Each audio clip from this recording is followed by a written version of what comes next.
Hey, what's going on, guys? So I was scrolling through Twitter and I see this tweet from the official Conan the Barbarian Twitter. And the question is, what is your favorite Conan comic issue ever? Now, I know I'm currently reading the Titan comic stuff, but I did find some old comics back when I went to my last Comic-Con. And the one that I kind of like the most is one that I never really expected to get an emotion of. And it would have to be issue number 4 of the Jason Aaron King Conan run. So let's talk about it.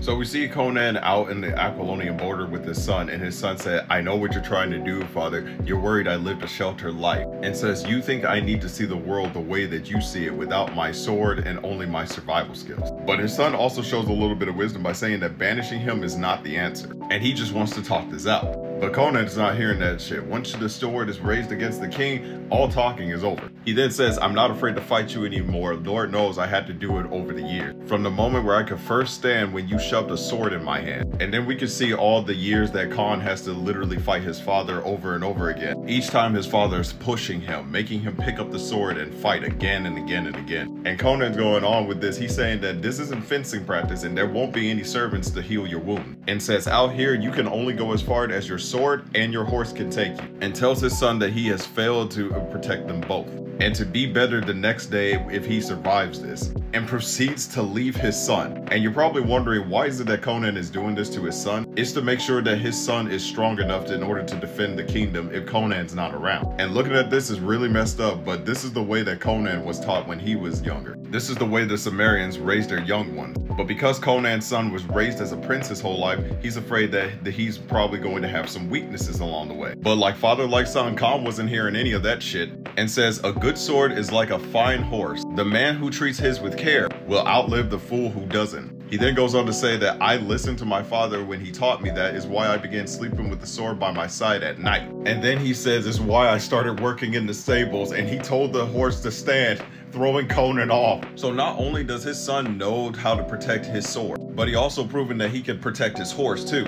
And again, the son shows wisdom. He says, "I've listened to your lessons my entire life and cherished every one, even the ones that left me bleeding and in tears." And he says, "Now I need you to listen to me because I know what's going on here." And again, Conan wasn't hearing any of that. And he just starts lashing out. He says, "This is the real life now, boy, something that you never had to face." And down here it says, "All the years, all the countless battles, from the snows of home to the steps of the throne. No blade had ever felt so dreadfully heavy in Conan's hand. With every swing, the steel grew weightier and cut deeper." And then he kicks the boy and says, "Now go, damn you, before you kill us both."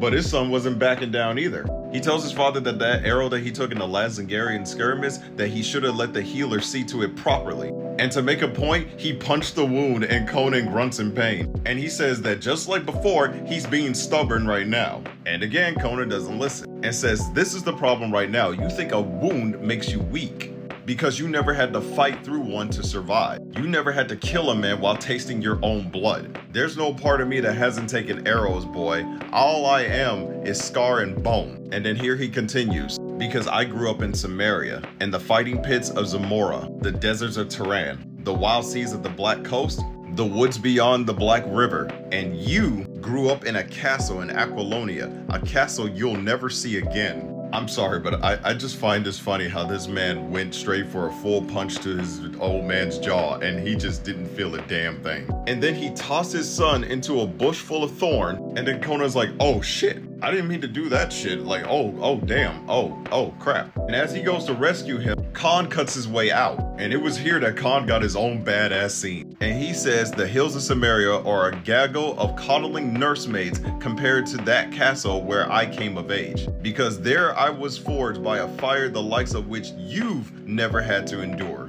And then he says, "Besides, you didn't grow up with Conan as a father." And here Conan reminisces about all the times that he fought frost giants, different armies, evil wizards, giant snakes, all that crap. And it does not compare to this moment, that the toughest, most hard-bitten, most gut-wrenching battle we'd ever waged came the day Conan fought Conan. And here we can see father and son just going at it with each other. And here he praises the boy for having fighting spirit, but then proceeds to tell him that he should direct that anger to the world that waits outside the border. And then tells him that he's the heir to the throne that he has not earned yet, and that he's taught him all that he could, and says that you must learn the best that you can on your own. And again, his son shows how much of a badass he is, because his response was, What do you know of what I've learned? Like, I'm gonna be real, that's like the coldest line I've ever seen dropped. Khan gets back up and says, there are 982 miles of aqueducts stretching across Aquilonia, and I could draw you a map from memory of every damn one. And Conan tries to tell his son, you need to stop, you can't beat me. But nah, his son's not done talking. He says, I know exactly what it takes for the capital city to survive the winter. I filled the granaries with my own shovel. I salt-cured beef. I've rolled casks of ale without spilling or drinking a drop. I know how the screams of the rats echo through the sewers when you light their nests, when you burn them out to keep the people free of plague. And I know the wails of the dying leper, when their flesh drips from their bones like hot tallow,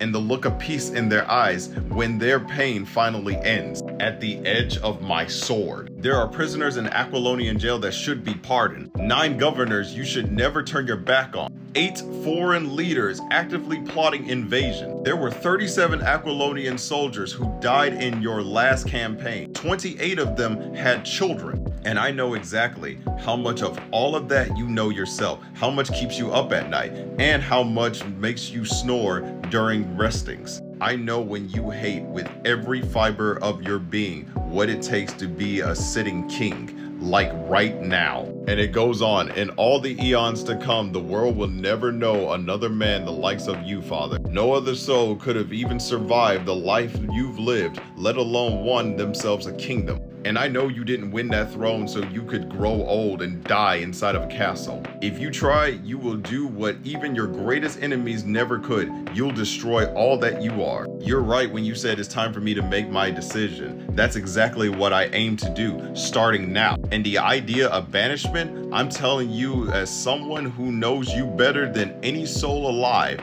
this isn't about me. I see it in your eyes when you gaze at the horizon, your mind taking you back to the snow, the sea, the Tower of the Elephant, to Mother, to Balak. And Conan's like, you did? Right before Khan knocks the sword out of his hand. And here Khan finishes what he has to say and says, you were born to chase the wind, Conan of Samaria, while I was born the son of the world's greatest king, born to fight and die for this land. This is all I have ever known. That's why I'm not leaving Aquilonia, Father. You are. And then right here, with tears of joy, Conan was like, by Crom, when did you become such a man? And then by the end of the issue, they hug and embrace, and he calls him my king. And the reason why I love this issue so much is that this is exactly what a lot of parents are going through. And this is something I learned from both my mom, my sister, and other people who literally became parents. Because you see, when you become a parent, the most greatest challenge that you will ever face in life is raising your kid. To teach them the best that you can and to hope they have a better childhood than you did. To be a parent means to be a protector, to be a teacher, and to make sure that your kids know enough to know the outside world and to be prepared for it. That's why you see a lot of parents that are hard on their kids, not because of the fact that their kids don't know anything, but because of the fact that the parents are so afraid that their kids don't know enough. Because in a parent's mind, yeah, they'll know some things, but it's not enough for them. It will never be enough for them. And what this shows is that Conan has never gotten rid of the adventurer that started him off on this journey of being a king. But he also knows the responsibility of being a king. So the biggest fear that he has is his son not knowing the responsibilities or not being prepared to take those responsibilities. Not only has his son proven that he can handle those responsibilities, but he's proven to surpass his father in every way. Not only earning his right to the throne, but giving his father what he always wanted, freedom. And also reading this issue shows that little moments like this are definitely worth the read. But I want to hear from you guys. What's your favorite Conan the Barbarian issue? It could be the current, it could be the past. Whatever it is, comment below, let me know, and I'll catch you guys in the next one.